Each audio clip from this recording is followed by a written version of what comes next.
Pourquoi la Chine ne parvient-elle pas à s'imposer comme une grande puissance avant les années 80? Premièrement, jusqu'en 1949, la Chine a été très longtemps sous influence de puissances occidentales qui, jusqu'à la Seconde Guerre mondiale, se sont appropriées des zones d'influence le long du littoral sous forme de concessions.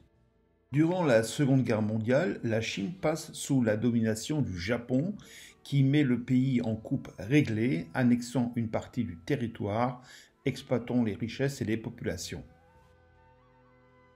Deuxièmement, après la proclamation de la République populaire, suite à la victoire des communistes, la Chine devient officiellement un pays communiste.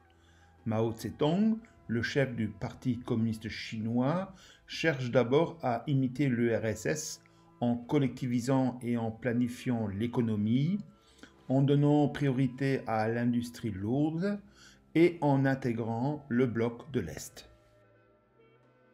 Puis, à partir de 1955, la décolonisation, la déstalinisation en URSS et dans les démocraties populaires, ainsi que la coexistence pacifique voulue par Khrouchtchev, dégradent les relations entre la Chine et l'URSS jusqu'à leur rupture.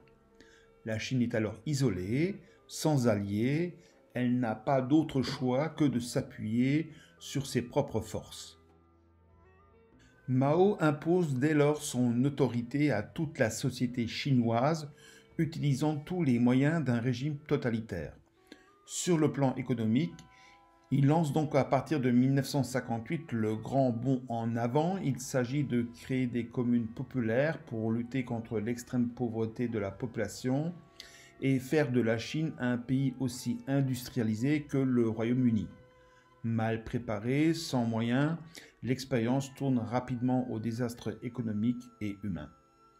Sur le plan politique, il impose de 1966 à 1970 la révolution culturelle, c'est-à-dire une transformation radicale de la société en l'épurant de tous ses éléments bourgeois.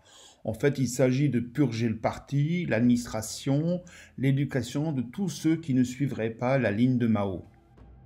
En 1976, à la mort de Mao, la Chine est loin d'être une grande puissance. Les expériences successives de Mao ont toutes abouti à des échecs. La Chine demeure un pays sous-développé et isolé sur la scène internationale. Seul bémol à ce bilan, le rapprochement avec les États-Unis. Il crée les conditions d'une réinsertion progressive de la Chine dans le monde.